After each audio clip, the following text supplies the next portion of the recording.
আমার একটা ছোট একটা স্ট্যান্ড লাগবে না, একটা স্ট্যান্ড এনে দেন মাউথ লাগবে না।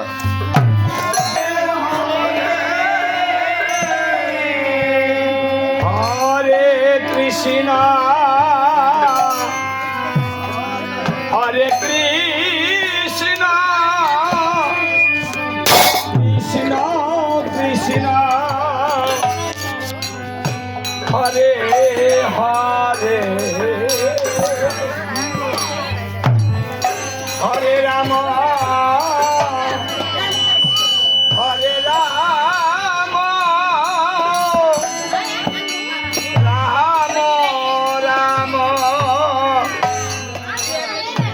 হরে হরে। এই নাম যজ্ঞের ধীরে ধীরে গাও। এই মধ্যাহ্নকাল সময়ে আমার গৌর হরিণ শিবা সঙ্গনের মাধবী মণ্ডপে পুষ্প দানস্থ যুবপীঠে সেবায় বসেছে।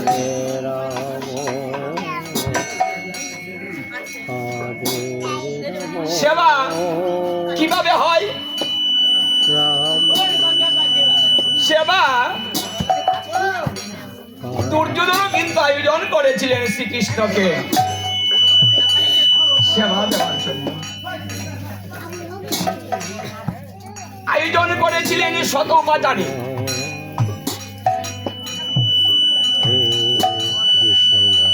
কিন্তু শ্রীকৃষ্ণ গিয়েছিলেন হস্তিনাপুরে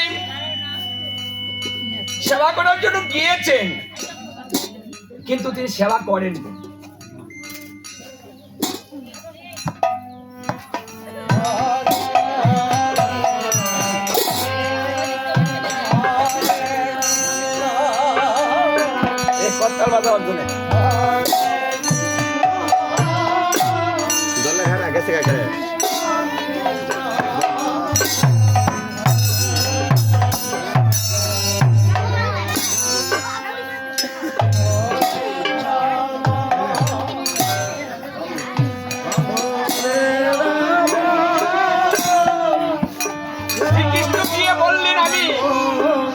নিমন্ত্রণ রক্ষা করতে এসেছি, কিন্তু আমি সেবা করতে পারবো না। কেন কেন সেবা করবেন না? কেন? আমি আপনার জন্যই তো এত কিছু করেছি, আপনি সেবা করবেন না কেন? আমার নিমন্ত্রণ আরেকটা আছে, আমার সেখানে চলে যেতে হবে, তাই আমি সেবা করতে পারবো না। বলছে সে কে? বলছে সেই ভিক্ষুক বিদুর। সেই ভিক্ষুক বিদুর তোমাকে নিমন্ত্রণ করেছে, যে নিজে খেতে পায় না সে আবার আরেকজনকে নিমন্ত্রণ করে কি করে? অহংকার। সেবা কোথায় হয়? কোথায় হয় না। অহংকার যখন চরমে পৌঁছে যায় তখন সেখানে আর আমার ভগবান থাকে না। তিনি বলেছেন অহংকারী পাপী যারা আমার কৃপা কখনো পায় না, তারা থাকতে পারি না তার কাছ থেকে, আমি সহস্র যোজন দূরে চলে যাই। আমি কি অন্য ব্যঞ্জনে পাওয়ার জন্য পুরো বৃন্দাবনে পরিত্যাগ করে ভুলকে এসেছি? আমার ঐশ্বর্য পরিত্যাগ করে আমি কাঙাল নাম ধরেছি? আমার ভগবত তত্ত্ব ছেড়ে দিয়ে আমি জীব তত্ত্ব ধারণ করেছি? কেন করেছি? সেই বৃন্দাবনে ছেড়ে দিয়ে আমি এই বৃন্দাবনে এসেছি। আমি এখানে এসে বৃন্দাবনে বানিয়ে ভক্তের সঙ্গ করতে এসেছি। কিসের কাঙাল হয়েছেন তিনি?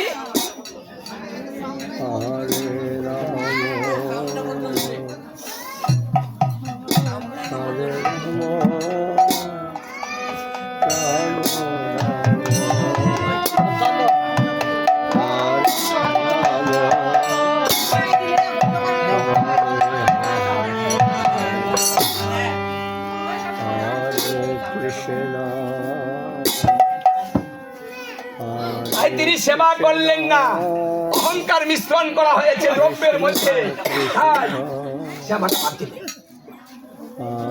চলে গিয়েছিলেন। আমাদের শিক্ষা গেলেন ভিক্ষুকের কাছে, যার ঘরে কিছু নেই, সে সেবা দিতে পারে না। সেখানে গিয়ে তিনি বলেছিলেন, আমার ভট্ট কিনে পেয়েছে, আমাকে কিছু দাও, সেবা দাও। যার ঘরে কিছু নেই তার কাছে চাইছে তুমি আমাকে দাও, আর যেখানে আছে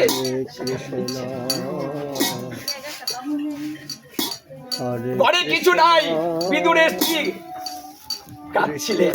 মানুষ কখন কাঁদে? বলছে অভাবে পড়িলে সকলেই কাঁদে, অভাব না থাকলে কেউ কাঁদে না। তাই কাঁদছেন। শ্রীকৃষ্ণ বলছে, ও মা তুমি কাঁদছো কেন? সেবা দেও তাড়াতাড়ি আমাকে। শুনো, আমি আজকে অন্য বেজন সেবা করতে আসিনি, তা করবো না। আজকে আমি কদলি সেবা করবো, মানে কলা সেবা করবো। তুমি আমাকে তাই দাও। তাই এক স্থলি কদলি নিয়ে এলো সামনে। প্রভু এই নেও, অনেক আছে, তোমার ইচ্ছা মতো সেবা করো। কৃষ্ণ বলছে, না না, আমি হাত দিয়ে সেবা করতে পারবো না, তুমি আমার মুখে তুলে দাও। মানে কেমন অন্তরঙ্গ ভক্ত হলে, কেমন ভালোবাসা হলে ভক্তকে বলে তুমি আমার মুখে তুলে দাও। এই বস্তুটা হচ্ছে ভালোবাসা। যেখানে ভালোবাসা আছে সেখানে আনন্দ হয়, যেখানে ভালোবাসা নাই সেখানে তো আনন্দ হয় না। তাই আনন্দে মুখরিত হয়ে শ্রীকৃষ্ণের মুখ মাধুরী দর্শন করিতে করিতে কদলিটা চুলে শ্রীকৃষ্ণের মুখে দিয়েছে চুচা, আর কলা দিয়েছে ফেলে।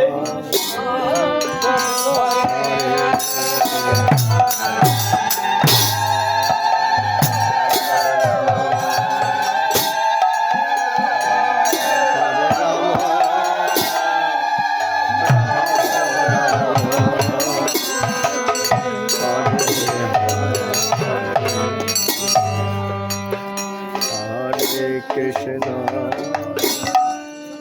Hare Krishna,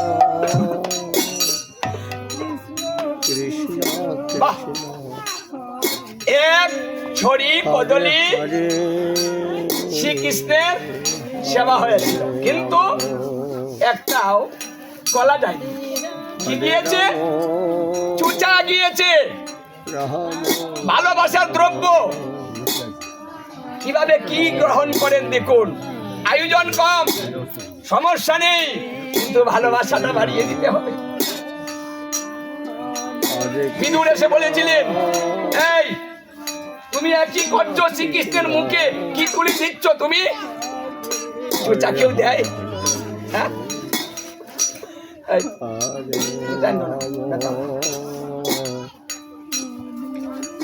Hare Rama, Rama Rama, Hare Hare,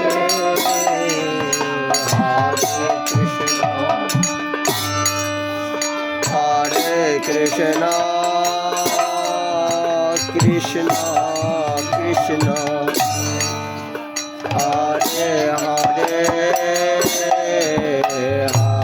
Hare Rama, Hare Rama, Rama Rama, Hare Hare।